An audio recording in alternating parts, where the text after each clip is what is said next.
Hello, everyone. Welcome to the 5th episode of the Change the World podcast. Today, I have a very special guest, Marco Ruta, who's actually joining us here. And I met him at a networking event just a few years back. And there's a couple things that always stands out. Everybody knows Marco as coming to the networking events, always the sharpest dressed, always providing the most value, asking the best questions, creating amazing content. He actually has a podcast of his own that's absolutely changing the game. You got to thousands of subscribers right off the bat. So without further ado, I'd love to introduce Marco. Thank you, sir. Thank you for the introduction. It was amazing. Thank you so much. Yeah, of course. And thank you for the invitation. It means a lot to me. Yeah, of course. So I was thinking about other, young people, young entrepreneurs who have really shaped and started leaving a legacy here in San Diego. And one of the things that I noticed about you right when I met you off the bat was you're leaving a legacy in San Diego. People know who you are. You're making a difference. You're giving positive energy on your social media, but you're not originally from here. So tell me a little bit about your story, how you ended up in San Diego and what brought you out here to our beautiful city. Absolutely. Well, the journey started when I was 18 years old. I knew that there was something different within me and I wanted to explore that part. So I decided to learn English. Therefore, I went to England and I said, you know what, I'm going to do everything I can for me to put myself in a position of uncomfortableness. That's fine, I don't care, but I know that will be rewarding later on. So England was the first step. I was washing dishes for free. I was washing toilet for free. I was doing anything. And then after England, I went to India. 3 months, I volunteered over there. Really? I was giving back to the community. After that, what were you doing in India? Yeah, so I was with communities it's called YWAM, Youth with a Mission, is a Christian community. Okay. And we lived there for 3 months. So the goal was to give back to orphanages and, kind of sharing a good impact of the gospel type of thing. But beside that, I learned gratitude. I learned the fundamental of never being entitled. Because if you're entitled, you didn't understand the meaning of life. I saw kids literally smiling with the biggest smile they can imagine. And you kind of feel empty because oh, damn, they are smiling and I'm not even smiling that much. So that changed the trajectory of my I see the word.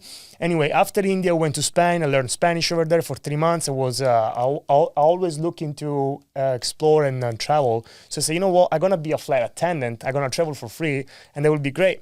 In the meantime, I applied to work at Disney World in Orlando, Florida. The application went well. I got, after 5 interviews, 6 interviews, whatever, immigration, whatever, I got a sponsor. So I flew to Orlando, Florida back in 2016. So actually 9 years ago. And I got sponsored from Disney World. I got everything from them. And then after that, I said, you know what? I don't want to keep staying here illegally because my visa was about to expire. So the plan was to go to Australia. Therefore, I went to Australia. I lived there for 6 months. And I had a long-distance relationship with a beautiful lady.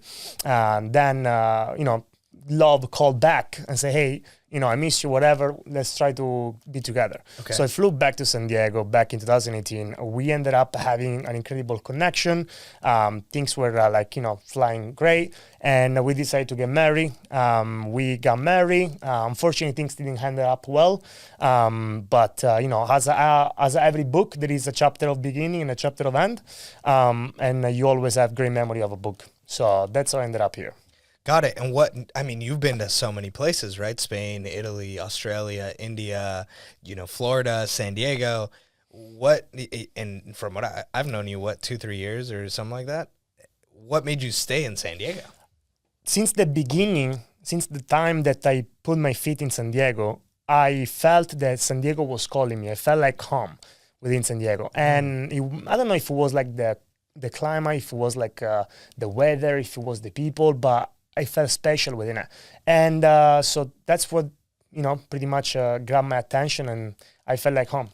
That's amazing. Now, one thing you were telling me from your story that really struck me, right, is you kind of went on this pursuit of knowledge, right? So a lot of people move to a new place because of a job, or they move to a new place because, family or a spouse.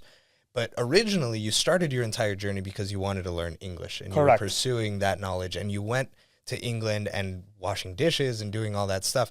Was there ever a time where you said, you know what, why am I even doing this? Absolutely, right? Yes. So I don't know if you know, but my favorite artist is actually Frank Sinatra. Okay. And I absolutely freaking love Frank.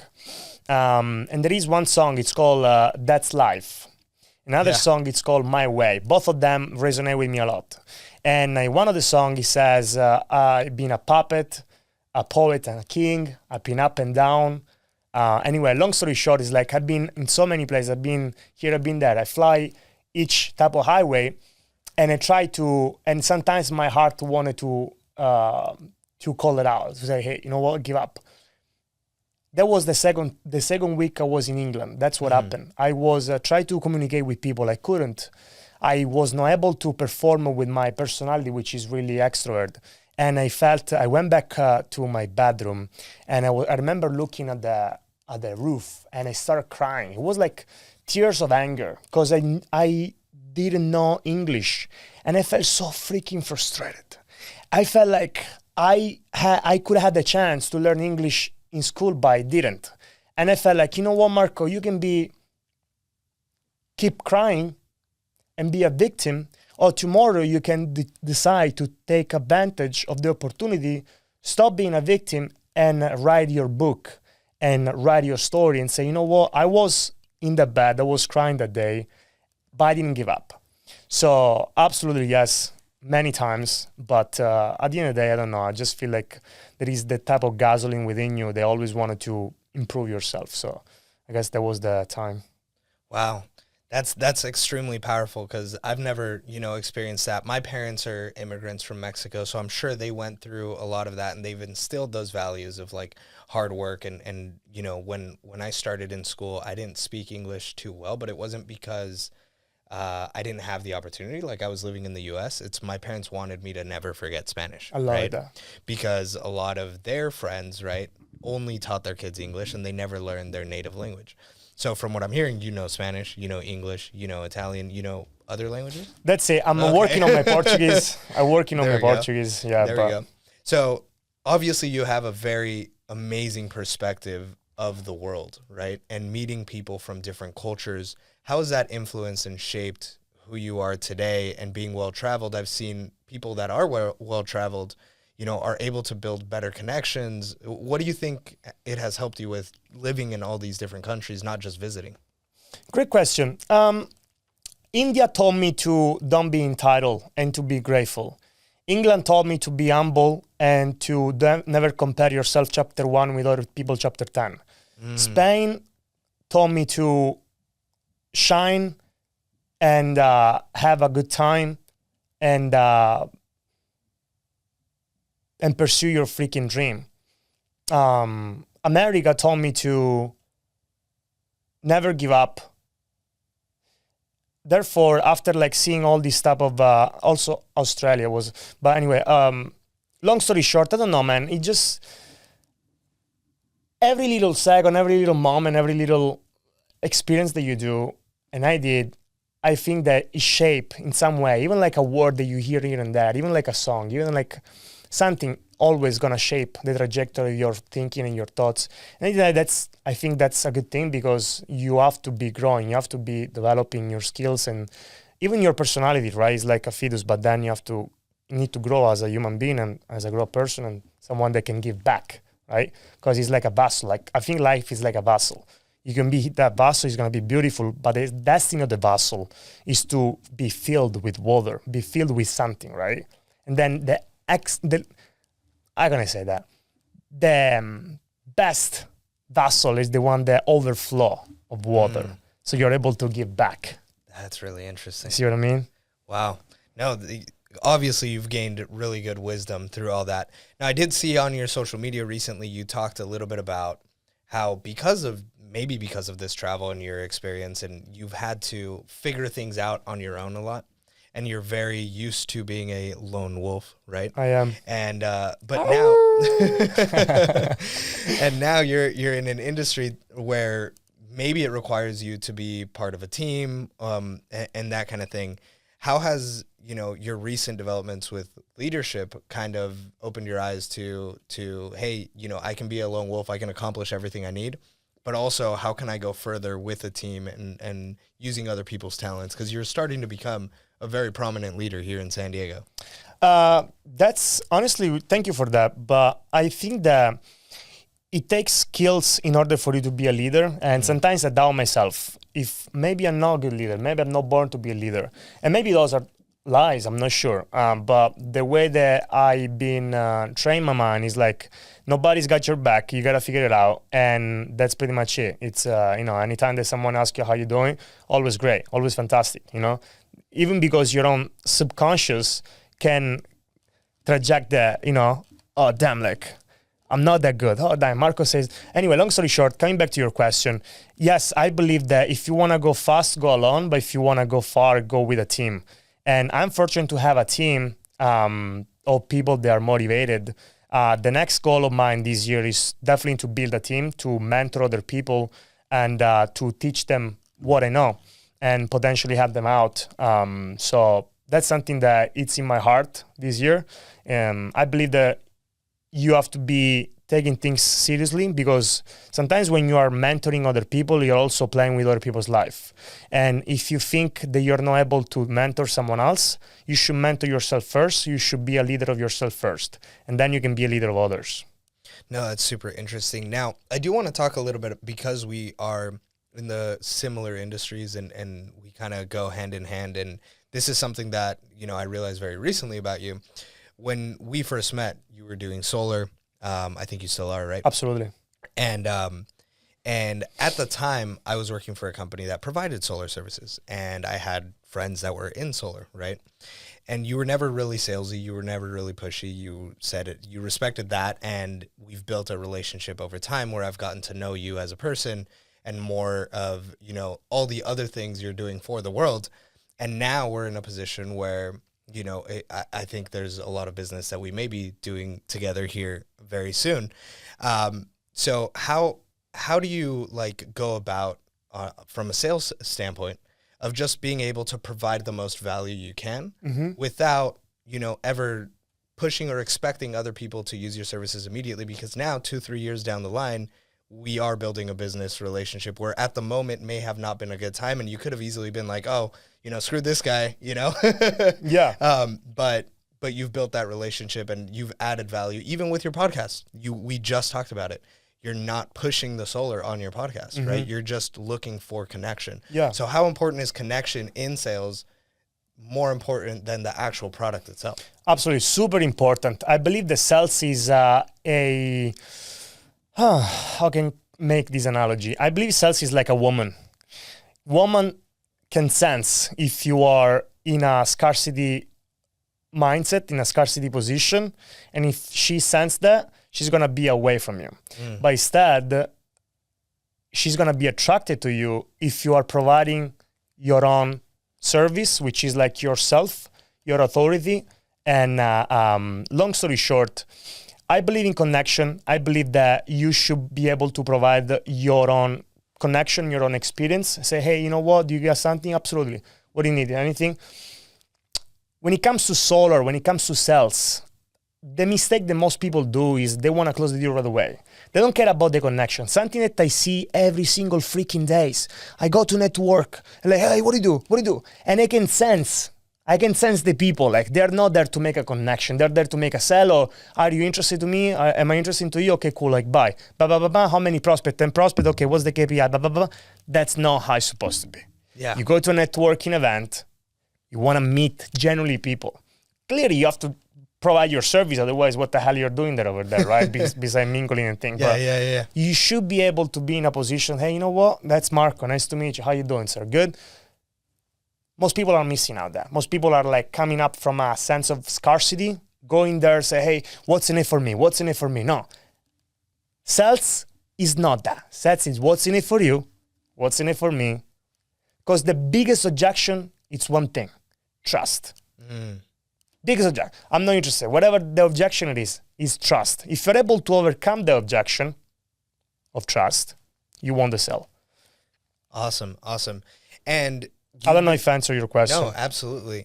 Because I was going to go with your podcast, right? And that's something that was very interesting when I heard about it, right? And I saw you were very high quality podcast, by the way. The editing is amazing. Thank you, the sir. guests you've had on are super interesting. Some things that I've learned about it that I didn't even know, like what are they called? Micronations and stuff like that. So what was the whole purpose behind your podcast? You've done 15, 20 episodes. What have you learned from it? And then also, what have you learned about running a successful podcast? Because your podcast blew up like overnight, right? Like, you had getting, from 0 to 1,000 subscribers on YouTube day one, or in the short time that you did. And now I don't even know where you're at with that, but your quality keeps getting better. The quality of guests keeps getting better. What was the intention behind starting the podcast? Why did you want to do it? And then also for my personal learning, what were some of the things that you saw that were maybe mistakes you made in doing it, or that really like blew up the podcast and were successes and wins? Yeah, great question.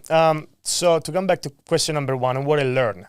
What I learned is the intention. The intention behind the podcast was to genuinely learn from other people. I'm looking to be years later, or eventually like coming up with they have an interesting story, great story. I want to have those type of people with interesting perspective. Also because, as you know, having a podcast is a lot of expense.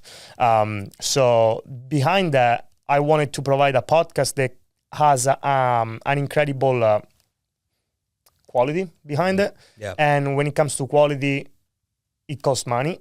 So I was like, okay, I know that nobody knows me. I know that, my podcast is not known or whatever. So I need to double down on whatever is the production or the quality itself versus like, oh, let's do on quantity wise. Because quantity, like, I don't believe in quantity, right? If you're not able to perform on quality, why should you perform on quantity? It's the same thing with sales that we just talked exactly. about, right? You know what I mean? So the process is the same, right? Yeah. So you have to provide quality to your guest and to the people, to the audience. Okay. So intention wise, the podcast name is called the Marco Ruta Exchanges. Okay. Exchanges is because of exchange of information. You want to exchange. The goal was to exchange as much information as possible with extraordinary people. So don't be within a box. I don't believe in staying in a box. So I have people. I told my guests, hey, you can curse on my podcast. That's fine. Like I had a sex coach on it. I had like former FBI agent and different type of podcasts. So it diversified because I'm interested to the person. What I learned from it, I learned that you need to pursue with a quality behind it, and also to be prepared. You have to be prepared of whoever the guest said and his story or whatever, in order that you're able to ask a better question. So that's my small take on it. Very cool, very cool. And congratulations on the success. Thank you, sir. And for everybody listening, what was the name of your podcast again? The Marco Ruta Exchanges Podcast. Awesome, awesome. Now, with that, I do want to talk a little bit. I know you don't like to talk about it too much because you want the connection, but I have seen a lot of mistakes and a lot of kind of a bad rap with the solar industry. Absolutely. And you're one of the few, I don't even want to call you sales reps, right? One of the few people in that industry that has seeked to provide value and actually make me understand and make your clients that I've seen that you've had understand the actual value. So what are some of the things, especially in politics today and going green and the energy, industry, if somebody listening still has not gone solar, why should they? And what are some of the recent developments? I think there was a law recently that changed like last year or 2 years ago that completely changed the industry that they should be aware about. Mm-hmm. Yeah, it's called the Metering 3.0, the one you're referring to, which passed back in April 2023. Okay. The way it works is that in San Diego, Edison area, if you were here in San Diego or Edison, before you had solar, you were able to sell the electricity back to the grid on a really good compensation rate. Now they changed that because what? Because they're a monopoly, right? So they changed that. They were able to pass it with the CPUC, and now you need a battery, self-storage battery.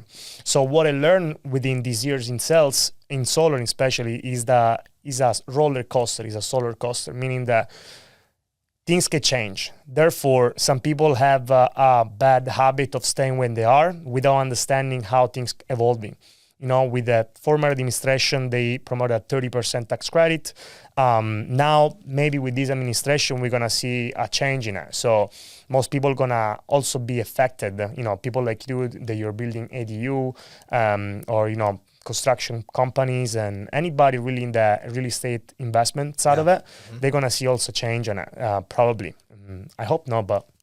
Yeah, there's starting to be more requirements for, you know, if you're building certain units or certain size units or amount of units, that you're having to be like meet certain efficiencies, and you know, even the windows have to be a certain thing for going green and the energy production. So talk to me a little bit about you know, your start in that industry, right? Because you told me, you know, you've volunteered, right? Your background was with, you know, Disney as well and this and that. How did you end up shifting into sales? What did you like about it, and what are some of the challenges? Because did you start off door knocking, or how did you start? Yeah, so actually my sales experience started when I was in England. So after Spain, I went back to England in 2016, February. Okay. And in that time, I was working for BT, is British Telecommunication, it's called. It's like Verizon, but in England. And I used to go business to business door knocking, and it was horrible.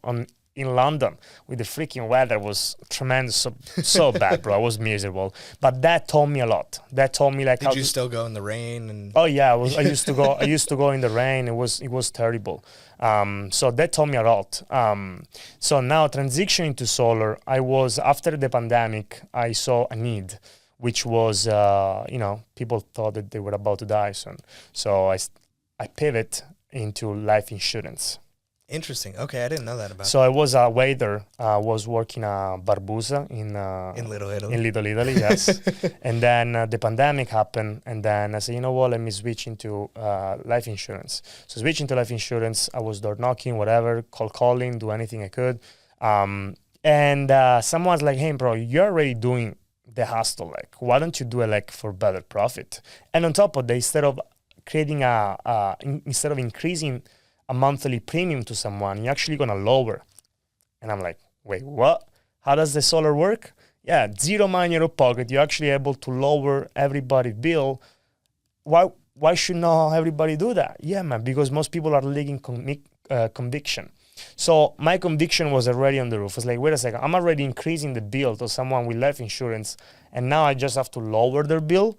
That's mind-blowing. So that's how I transitioned. And, you know, I learned a lot. I was able to help many homeowners go solar, and it's been a blessing since then.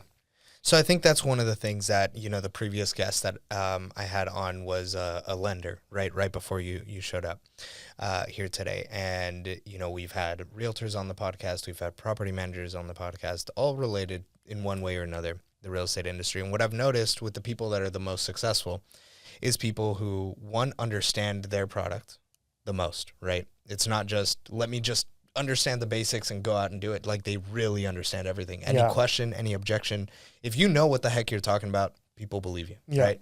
And number two is they believe in their own product, right? So like myself, I sell real estate, but at the same time, we're investing in real estate. Sure. Right? You know, Spencer, who I had on the podcast, is a lender, and he's done several loans for himself and bought several homes himself, right? So he believes in the product, right?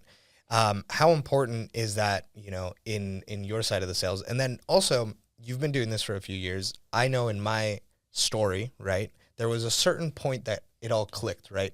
There was several months, if not years, where I was not getting sales and it didn't make sense, and I was trying new things. Let's try door knocking today. Let's try cold calls today. Let's try flyers today. Let's try open houses.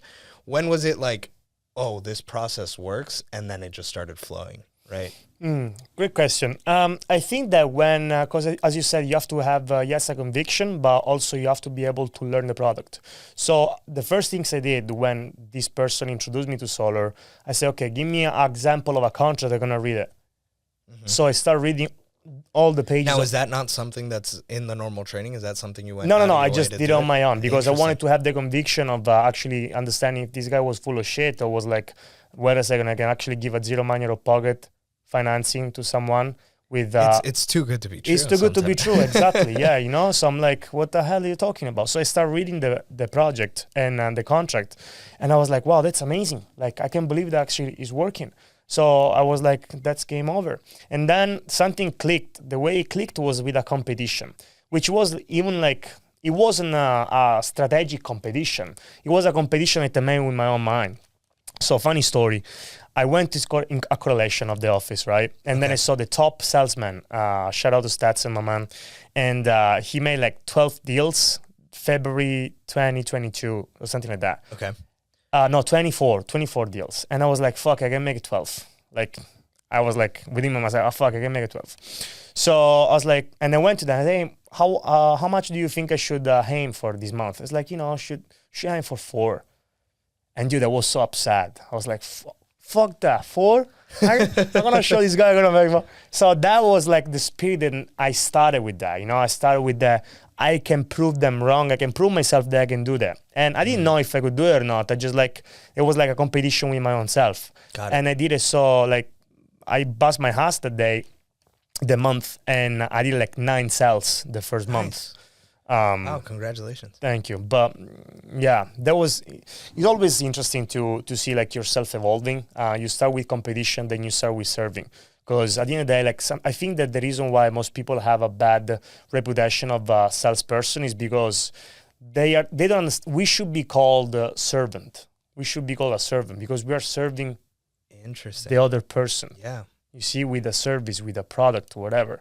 And at the end of the day, if you are good in sales, it's because you have a good condition, and you know that you are not coming from a space of scarcity, Right. Because if you're coming from a space of scarcity, the other person is gonna smell it. The other person is gonna feel it, and it's not doing good. Because you're not serving the other people, you're serving yourself. So that's a very interesting take of taking the servant mentality when going into sales.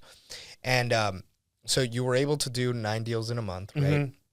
And one interesting thing that you said is like you had that competition with yourself. You believed in it, maybe sometimes like blind faith, right? Yeah. And it's really interesting because it's funny when I talk to my parents or family members or, even friends, like when I say, hey, my goals, right, what they are, they're usually goals that I never hit. Mm-hmm. Like I almost never hit my goals because in my mind, like I can achieve more than what, physically I can at the time or skill wise. But I've always been of the mindset that if I set a very small goal for myself and I hit it, that means I could have done more. Sure. Right. So it's like, hey, whatever, let's do like, I think last year for the team, I was like, let's do 50 like real estate, transactions in a year. And it was a small team of like 2 or 3 of us, and we ended up doing like 20, right? Let's go. So it was like way less, but I was still proud of the 20, right? And this year, we've even upped that goal, right? So what do you think is something that, you've done to mentally train yourself to be able to achieve more and maybe even surpass more than you think? Because for me, I psych myself out, right? I'm like, all right, cool, we're going to do $1 million a month. And everyone's like, what? Yeah. And I'm like, yeah, we can do it. They're like, we've never even hit half of that. And I'm like, just go, right? Yeah.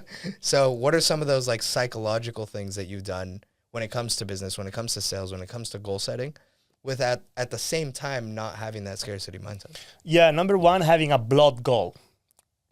What is that? Blood goal is like, and then is a moon goal. Moon goal and blood goal. Blood goal is like the minimum requirement that I know I can freaking do it. No matter freaking what. Got it. If someone shoot me in the face, I know that the day before I've done already. Got it. That's a blood goal. Then the moon goal is like $1 million per month or whatever it is, right? Yeah. So like shooting to the moon, that's the moon goal. And then you have a blood goal. I'm going to bleed the shit out of it. Can I curse here? Yeah. I'm going to bleed the shit out of it, but I'm going to hit that goal. So that's the blood goal. And then there is the moon goal. When it comes to the mindset behind that, there is a button that everybody knows, and it's a reset button, kind of entering a dark side type of mindset, where you are rebranding your own self to thinking in a certain way. And everything starts with your own mood. For me, at least, that starts with my mood. Wake up, coffee, shower, Frank Sinatra, singing.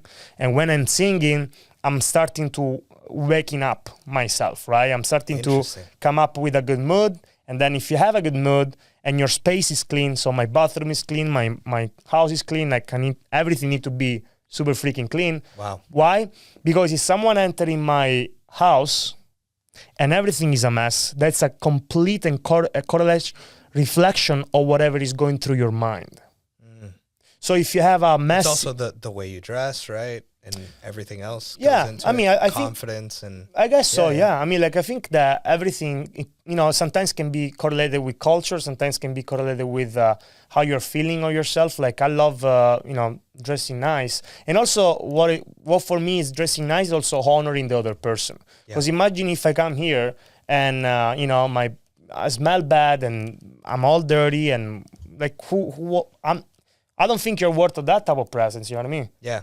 So it's different things that you can correlate with that. But yeah, when it comes to the mindset, like word of affirmation is big. When I go to sleep, I listen to Napoleon Hill, or Bob Think and Grow Proctor. Rich Yeah. and, yeah. So like always, like even though I'm sleeping, but that things is like whispering me. You know what I mean?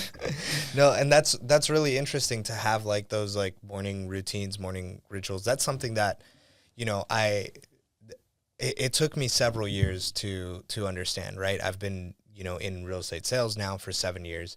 And for the first 3 or 4 years, the only reason I survived was because I was living with my parents and I didn't have a lot of expense and everything else, right? And it took several years to understand that being successful in sales, in business, in investing has a lot to do with your entire life, Yeah. right? The way you operate.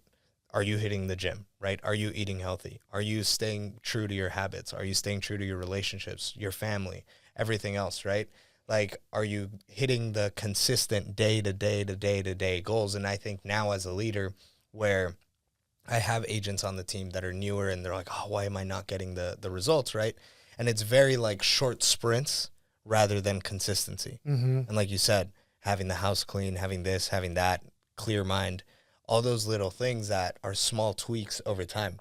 Very recently, this year, right, I've seen a big change in what we've been able to achieve. But it started with small things that are not related at all to the day-to-day actions, right? So, for example, I used to just listen to music in the car. I drive a lot for work, for sales, right? Mm-hmm. Now I've been listening to podcasts every time. Like, I don't listen to music anymore. The gym, I would hit the gym when I had time. Now I don't feel good if I don't go to the gym. It's been now 4 or 5 months of every day. I have not missed. Look fantastic. No.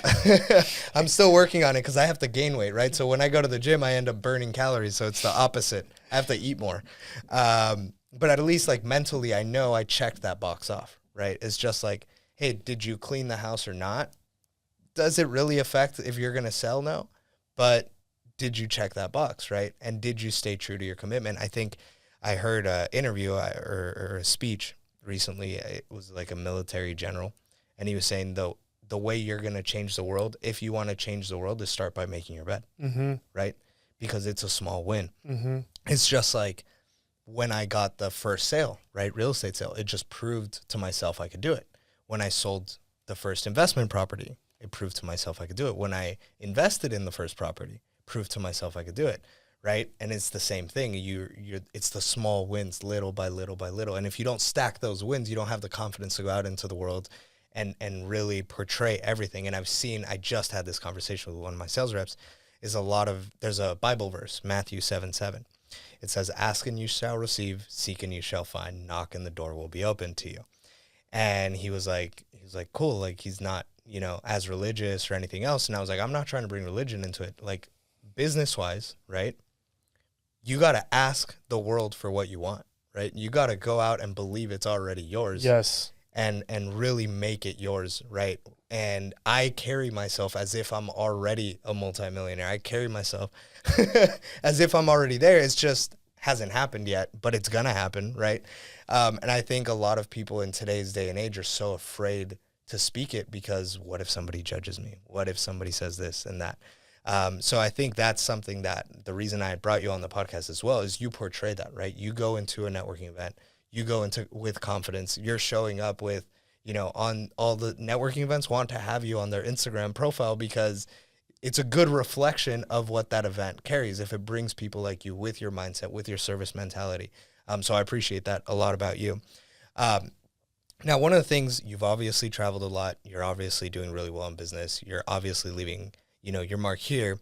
And you've really like established your name in San Diego in a short time. I've grown up here, so, I always admire when you can come to a new city and build your reputation the way you have. But with everything said, is there something that you want to leave a legacy and say, hey, I want people to remember me for this, right? I think with all your travels and what you've learned in different countries of humility and giving back and your service mentality, what is like one thing or maybe a cause or something you want to help out, whether it's now or in the future, or just like the legacy that you're leaving behind? Good question. I think that will have to do with a legacy of love. Okay. Because recently I discovered that the most powerful force that you can imagine is love. And sometimes I didn't understand that at first. And I hire a mental coach and we talk about this and I didn't get it. It's like, when you don't want the philosophical answer, but at the end, like you do realize that. For instance, let's just say that someone is pointing a gun in your head. And they're telling you, hey, go and make $1 million next month. Otherwise, they're going to kill you and your family. You're going to do that. Yeah, it's almost going to be too easy.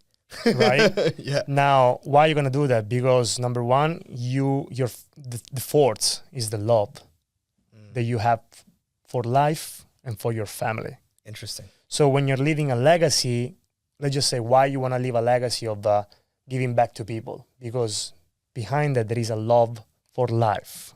There is a love for other people. There is a love for growth. Interesting. So something that I discovered lately, we can talk about, how much you want to give back here and there. Everybody, want to give back. But why do we want to give back? And I discovered that, in my opinion, at least, is the love of life. I love life so much.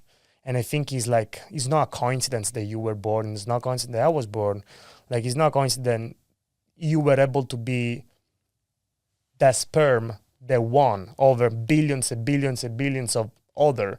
Your family, your mom and dad, they met casually, not casually. Like, at that time, it's insane for me. So when you're taking life for granted, you are missing up. When you're entitled, you're missing up. When you're leaving a legacy, I want a legacy of love and a legacy of giving back. That's a short answer. Wow, that's super interesting. And on your point, you mentioned you hired a coach, like a mindset coach and this and that. Last year was, I would say, maybe in the past 24 months is when my business really like doubled and tripled and quadrupled. And a lot of times it came because of a scarcity mindset that I had before of I don't want to invest in myself. I don't want to invest because it's a lot of money and this and that, right? And it was about 2 years ago that I hired my first coach, right? And then I hired another one, and then I hired another one, and each one taught me a different thing that ended up like all clicking into my world, right? What was the difference or what made you want to hire that mindset coach, and what has that taught you? So I came back from Italy. So December 2023, I had a shoulder surgery. Oh, I remember that. Yeah.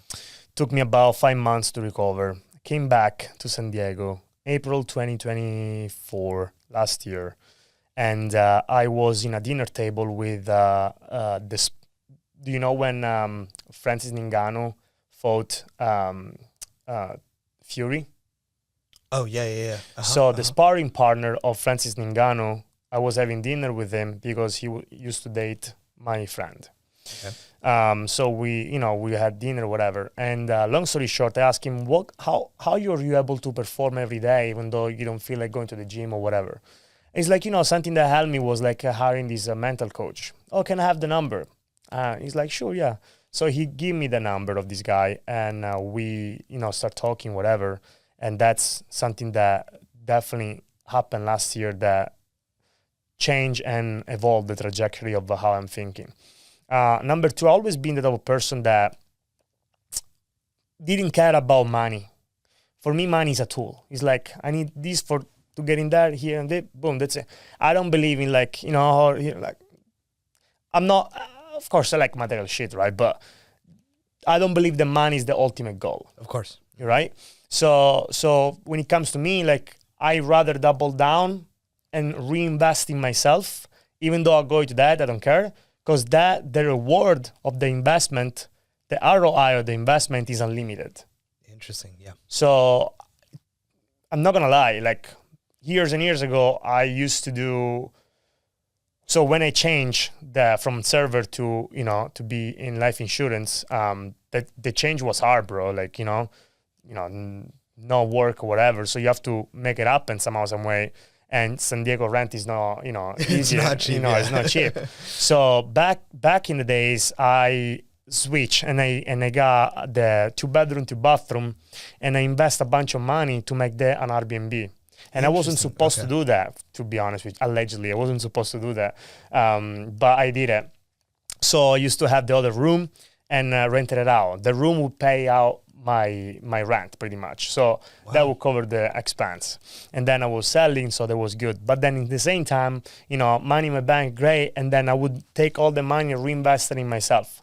I kind of a gambler, like kind of a gambler. Hey, best person to bet on. You know what I mean? Yourself, right? Yeah. So no, red or black, Marco.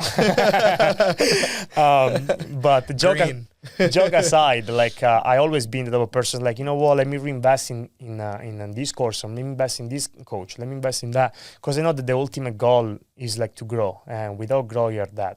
Yeah, and I can directly, because sometimes it's like a second benefit, right? Like my coach taught me this, that taught me that ended up doing this, right? The coach that I hired gave me a house to sell. Let's go. He was like, hey, can you sell one of my properties? Like, you happen to be in my program, you invested in yourself, you invested in me here, right? So I was like, cool. The guy who bought that house is now our biggest client, our biggest investor, right? And now we have equity in some of his projects and everything else. So it directly, like, I can pinpoint and say that one transaction changed my life, because it completely changed my mindset of working with, the first-time homeowners that I used to work with to now developing. So that one house that I sold was what introduced me to the whole development world, which was completely crazy that it wasn't even much. It was like $100 a month, right? And even then I was hesitating because I was like 22 at the time. Like, I didn't know, like, am I going to get the ROI, right? And then from there, I hired 3 more coaches because I was like, oh, it worked, right? And it's super interesting how investing in yourself, whether it's a book, the time, right? Investing time in yourself. You talked about the Napoleon Hill, right? You talked about, being able to have that morning routine to yourself, right? A lot of people, first thing they wake up is check social media and they doom scroll for 2 hours and there goes the morning. No gym, no time to themselves, no singing, right? All those things. Well, last but not least, because I know our time is running out here, you've talked a lot about life, right? The love for life. You've talked a lot. You're doing successful in business, but you're more proud of who you've become as a person, right? And you left your whole family in Italy, and I know that you still care about them, right? Because you go back, and your grandmother, you surprised her recently and everything else. How has that been, you living all the way over here and still being able to maintain a relationship with your family halfway across the world? Thanks to technology has been easy. But the difficult part is when you're not feeling good, your responsibility to your family is to feel good. So you cannot afford to say, no, today I'm not feeling that good. Because then, beside the fact that they are missing you, you're missing them, you're putting another thoughts into your mama, your dad, or whatever it is, my grandma. So I don't know if that is like a weakness or not, but I believe that that's how a man should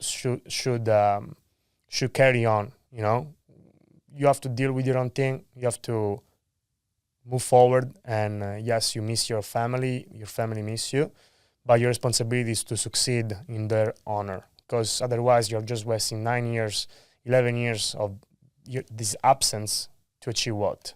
Yeah, no, absolutely. And last but not least, with everything going on in the world, you are a person that I can honestly say is always sharing positivity, right? You're around somebody, like, just as an easy example, like this podcast, right? It's been a long day. I'm about to catch a flight, this and that. But you brought the energy today, right? Really? I think you brought a lot of energy. Thank you. And you always do every time I talk to you. What is one piece of advice that you would say, given that personality that you radiate, for other young people that maybe are about to leave their home to chase their dreams, or maybe moving cities? What is one thing that you can say that has kept you going? One piece of advice that you would have for somebody who's about to leave everything behind and chase their dreams, whether it's quitting their job, which you've done, whether it's leaving the country, which you've done, whether it's learning a new language, which you've done. You've repeatedly proven that leaving something, letting go to get something better is always a good reward. What advice do you have for somebody that might be scared to do that? I would tell them, close your eyes, imagine yourself in a bed where you are hard time to move, you are old, you're not as pretty as now, there is a lot of health issues that you have, and you are in that bed. In the bed there is no one except maybe a nurse or someone. And that could be you if you keep doing things that are not serving you. They're not serving other people. That could be you full of regret. That could be you. You can be that person. Or you can wake up and say, and take ownership of your own life. Take ownership of the responsibility you have to serve other people, to be the best version that you have, to help others do the same. You can take ownership on that. Long story short, learn how to fail. Failing is the best things that you can do. I freaking promise you. Because if you are getting comfortable in getting punched in the face, you're getting comfortable with failing. And then after failing, there is waking up, right? It is like, okay, I'm getting knocked out, boom. I'm getting back, count to 3, cool, let's go, let's get back. That's the fighter mentality everybody should have. A kid, it's counting first. Then he's taking the first step. Then he's taking the second step. Then mom is saying, come on in. Motivation, coach, mentor, whatever. Then you're finally able to walk. And then you're able to sprint and run. And then you are able to live and moving from point A to point B without nobody else. To cut to the chase, life is beautiful. I want to be like Frank Sinatra that says, regret, I have a few, but then again, too few to mention. That's, I believe, be able to sing my way at 80 years old, I think is like a goal of mine. Like, I imagine myself like with children and grandchildren and, family, and everybody's having like a karaoke night, and I can sing that song proudly. I think like that's the biggest win that I can have. So yeah, living life, no regrets. Bro, yes. You want to try something, do it. You want to learn something, bro, do it, bro. Do it. Like, honestly, like, I feel like so many men nowadays, women, whatever, they are getting like too caught up with fear. Does not exist in the future. Fear only exists in the present. I'm not going to ask her out. Why? Because she's going to say no. You're not saying anything to her already. It's already a freaking no. Go ahead and ask her. I'm not knocking the door because he's going to say no interested. Great. My mom said the same thing yesterday. My mom said the same thing. And then 9 months later, I was bored. Like find the game of life. Like, let's just say you're going for the objection. Oh, he's going to say that and that. Okay, write down all the objection out. And then make a joke. If you're like a joker, like make a joke about it, right? Like make it nice, right? Like, and then you're able to perform in a better way if your mindset is proper. So I don't know if I talk too much, but that was my. Yes, absolutely. I mean, at the end of the day, what, the repeated things I've learned today, and I've learned a lot about your story that I didn't even know, right? I don't like to share my story much. You ask good questions, that's why.